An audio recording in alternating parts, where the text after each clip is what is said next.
Hello and welcome to another video, and welcome to a type of video I don't often do on this channel. I'm more a sort of person to be looking forward, but in this video we'll be looking back at the top 10 trips of 2022. That is my personal favourite trips that I took last year, and I'm going to list them right now for you and explain exactly what I loved about these ones so much. Now, one of the things you're going to notice about me straight away is that I've had a pretty severe haircut. My hair is a lot shorter than it normally is, and that can only mean one thing. If you see me with short hair, it means that I'm going to be away from a hairdresser for a while. I have got a lot of travel plans lined up this year, and I'm going to be bringing most of them to the channel as well. It's so exciting. I'll fill you in more about my plans at the end of the video, but I'm already on the road this year. I'm in a hotel in Manchester right now, and I think you'll like the view. Have a look at this.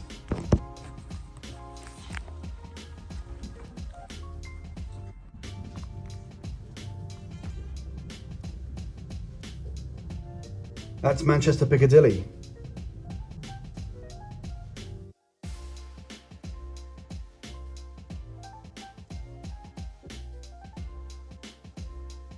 Coming in at number 10 is Lufthansa's brand new Boeing 787-9, which they launched in the autumn of 2022. This video's a bit unusual in that I started filming actually in Woolwich, where I live. It was great to be back at my local airport, London City, and what's more, I got to fly an aircraft on its very first day in passenger service. It's not often the stars align where I have the time and the capacity to do this, so this opportunity was awesome. And while the product isn't revolutionary, the trip was excellent. I know lots of people don't much like Lufthansa, some people find them a bit boring, but I've always found them reliable. And introducing finally a new business class product with direct aisle access is a really big step in Lufthansa's evolution as an airline. I'm looking forward to travelling Lufthansa a lot more in the future. Number 9, the NAPAWAY bus. Now, this was a very weird and difficult video to film. Sometimes I look at the footage I have from a video and just think, wow, this sucks. In the past, I've actually binned entire videos because the footage is just not up to scratch. And this one, wow, it came pretty close. It's so difficult to film in almost complete darkness and silence, but I really did enjoy this trip, despite its flaws. I love innovative or unusual transport ideas, and I'm so glad that I took NAPAWAY. It was far better than I expected. The bed was world class, and the reason I ended up deciding to salvage this video was because I really thought the bus was such great fun to ride. 10 out of 10 to NAPAWAY for an unusual idea. I've never seen sleeper buses work much outside of Southeast Asia, so fingers crossed NAPAWAY stays around for the long term. Next up at number 8, GWR'S famous night Riviera sleeper train. Now, I used to work on Britain's railways for about 6 years, and there really isn't much in Britain I've not done yet when it comes to railways. I've completed about 95% of the entire network. I've been by train to Cornwall dozens of times, but until August last year, I'd never actually taken the sleeper train down to Penzance. At 8 hours long, this is a very short sleeper service, so I wondered just how much fun it could be. Well, I loved it. From starting off in Queen Victoria's old waiting room to boarding these wonderful refurbished sleepers, there is great customer service on the night Riviera, and you have the bonus of arriving in Cornwall, where it doesn't usually rain like this in August. Oh well, still one of my favourite trips of the year, and a video I definitely recommend watching. Number 7, my trip on Royal Jordanian. Now, how would you get from Dubai back to London? You'd probably fly direct, wouldn't you? British Airways and Emirates fly direct. In fact, Emirates fly to 3 London airports. But maybe you want something a bit different. Air France, change in Paris. Qatar Airways, changing in Doha. I mean, Qatar's a nice airline if you're flying at the pointy end. Now, how many of you would choose Royal Jordanian? Well, I'd never flown this small but proud Middle Eastern carrier before, and boy, was I glad I did. I think this is my favourite moment from the trip. Okay, so the weirdest and nicest thing just happened.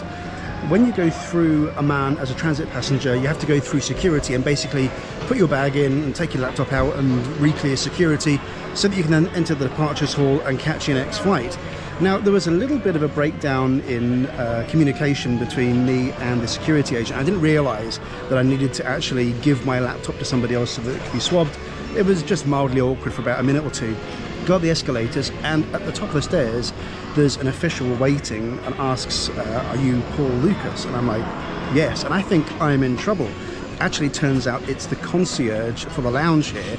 I've just come in and look at this. Isn't that the sweetest thing? Honestly, I'm only here for about an hour and they were just falling over themselves to help me. So thanks so much, Royal Jordanian.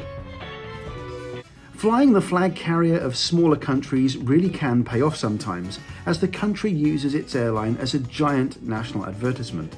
The food was excellent, and who can forget the wonderful, unique uniforms of the staff on these flights.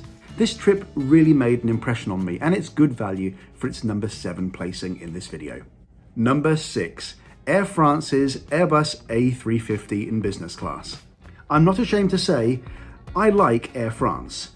KLM and Air France are two sides of the same airline these days.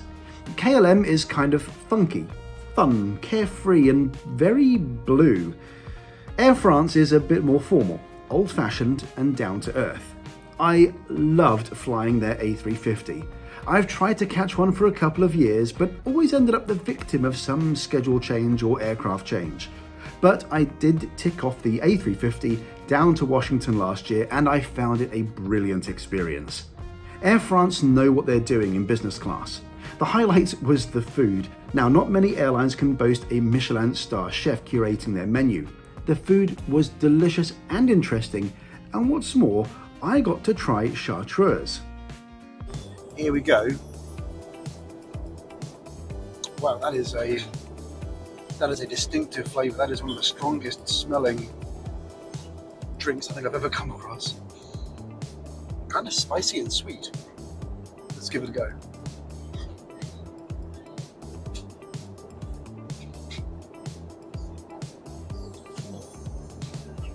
Yeah, I think I'll try a dash of it in a gin and tonic sometime. Anyway, a great flight. Washington Dulles has always been a good entry point for me to the US, with manageable queues at border control. This is a flight I'll remember for a while. Air France and KLM are fun in different ways, and don't worry, I've got another KLM flight coming up very, very soon. I'm heading back from San Francisco to Amsterdam and then on to Teesside Airport in the north of England. The San Francisco to Amsterdam leg is going to be on the newest aircraft that they have in their fleet, the 787-10 with their latest product, and I can't wait for that one. It's that time in the video where I need to say thank you. And the first thank you I want to say is to you guys, all of the subscribers and viewers who watch all of my videos. We're now sitting at over 60 million views on YouTube, nearly 300,000 subscribers, and the number is only going up. And I would never ever have thought that I could ever have made YouTube videos my full-time job when I started this channel way back in, I think, 2015. So thank you so much for being a part of the channel. I really, really appreciate you watching and tuning in, and especially if you've dropped me a comment or thumbed up a video or recommended it to your friends. I really appreciate it. This channel does not exist without you. And the second thank you that I want to give on this channel is to Surfshark VPN. Now, I don't think I need to explain who Surfshark are to most of you who subscribe to and watch the channel. You know how it goes, 83% off and 3 extra months for free of Surfshark VPN. Yes, we've all heard that in most of the videos that I released last year, but that's for a good reason. Surfshark are back for a 3rd year as a consistent sponsor of the channel, and I'm delighted about that. That is an amazing thing for a YouTuber to have, a consistent sponsor that is providing income and stability, and that means I can explore some amazing new content ideas in 2023, which I'll let you know more about at the end of the video. Now, this length of sponsorship is pretty unusual in YouTube terms, and one of the reasons that I've kept Surfshark around is the product is actually really, really good. There's loads of functionality. You can use it to encrypt your data and stay safe on public Wi-Fi from phishing attacks, or leverage the ability to change your virtual location worldwide to find better prices on things like flights. The VPN is so versatile, and I can't wait to show you what kind of things I've used it for over the coming year in some more videos. We're now into the top 5. Flixbus. This was, against all odds, my most successful video of the year. The YouTube algorithm is so strange sometimes. I honestly just felt like making a video taking the ferry to France, something I'd not done since I was in school, visiting the World War I battlefields in France and Belgium. And so I took Flixbus. This was a long day, 8 hours down to Paris from London, but I absolutely loved the change of pace. The break in the middle to take the ferry was my favourite part. Getting out on deck for a walk and some fresh air for 90 minutes is such a great way to break up a long travel day. I edited this video pretty quickly too, and didn't really think too hard about it. It was mostly fun for me to take the trip, and I am still shocked that nearly 1 million people have watched this video. It was by far my cheapest video to make of the year in terms of my ticket costs, and I'm motivated to take a few more interesting bus routes this year, but I'll speak more about my plans for this year, 2023, at the end of the video. Number 4, just missing out on the top 3, but well worth its place in this video. It's ANA's The Room Business Class. This Japanese airline is damn expensive. I have tried to fly this amazing business class since it was launched a few years ago, but it was always just too much money, or I couldn't make the miles work for me on the dates that I needed to. One of the ways I find more affordable fares is by figuring out the airline's market. And with Japan still closed in the spring of 2022, but the rest of Asia reopening, ANA had to pivot to offering attractive connecting itineraries from places like Singapore to the USA. And one of the great things about not taking airline freebies and just showing up is things aren't always perfect. So not a good start so far. At the moment there is a 6-hour wait for a shower. This is really important. This is a really important $20 to spend for me, but ANA, I shouldn't have to be spending it.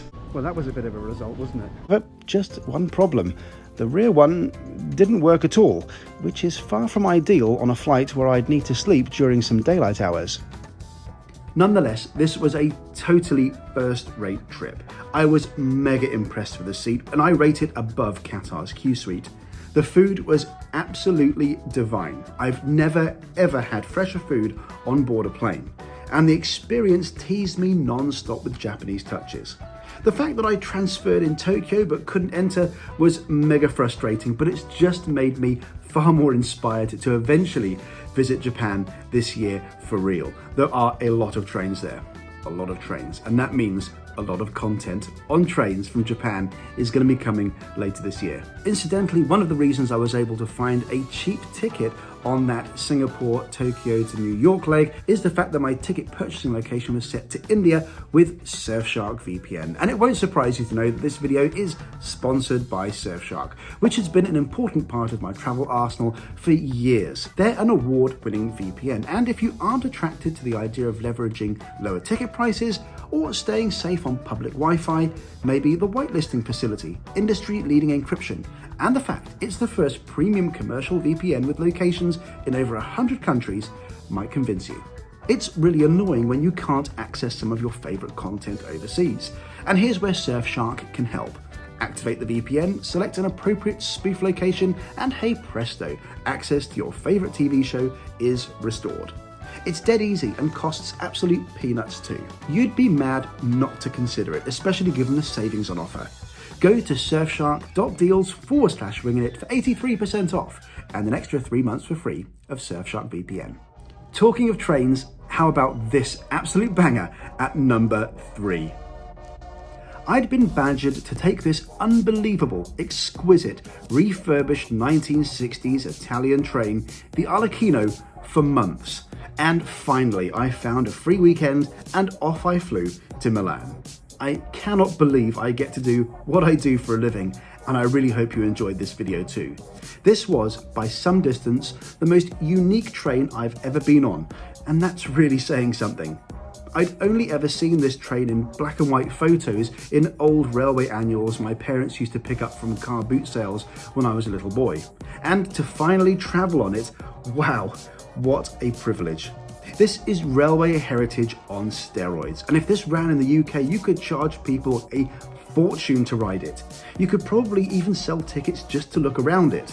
But the 3-hour trip to Venice just €60, the same price as the regular first class fare on the state railways on the same route. What a day out this was. I recommend watching this video, which includes details on how to find this elusive train, and tell me if you've ridden it. I love to hear from you guys if you've done the same things as me, especially if one of my videos has inspired you to get out there and do it for yourself. Now we're on to number 2 and my best flight of 2022, Lufthansa first class on the 747 down to South Africa. Yep, I finally ticked it off the bucket list. This was superb. From the first class lounge with its mesmerizing liquor collection, the restaurant with delectable steak on the menu, the bath, yes, a bath in an airport, and the car ride to the aeroplane. Where do I stop? Okay, this was a real blast. Flying the 747 has always been a huge privilege. There is nowhere quite like flying down the nose. And there's nothing like seat 1A as well, further forward than the pilots. This flight was non-stop pampering, all the way down to Johannesburg for 10 whole hours. Now, I don't get to fly international first class very often. It's a world above business class. And I am so glad I got to tick off the Lufthansa first class experience and tick off another trip on the 747 at the same time. What else can I say? This was luxury all the way. Well, apart from that one screw up, where it turns out there's a forward jet bridge just for us. Just us, the 3 first class passengers. Nice.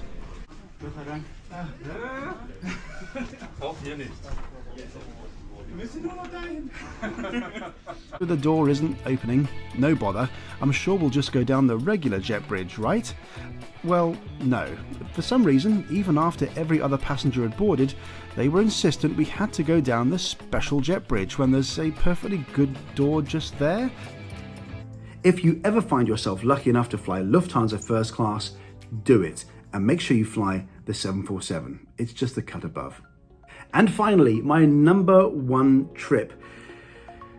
Yeah, I'm teasing you here. My favourite trip of 2022 hasn't been released on the channel yet.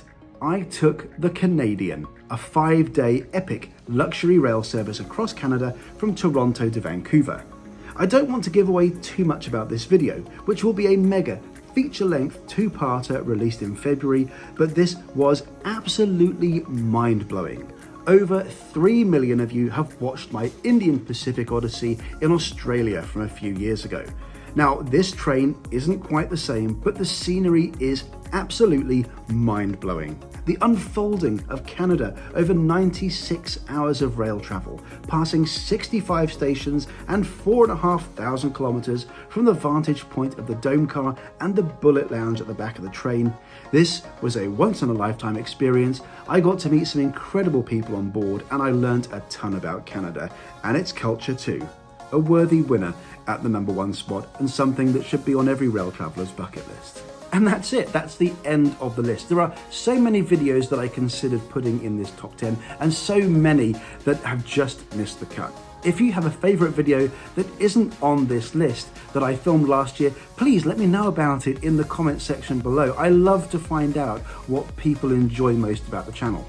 And I promised you I would tell you a few things about what I've got planned for this year, 2023. Well, as you can see, I'm off traveling already this year. And my first big trip this year is I'm going from London to the Canary Islands, which doesn't sound that impressive, except I'll be doing it without using any aeroplanes. Yes, that's my first big content idea of 2023. I want to be doing some longer trips from London to some pretty far-flung and unusual places without using an aeroplane.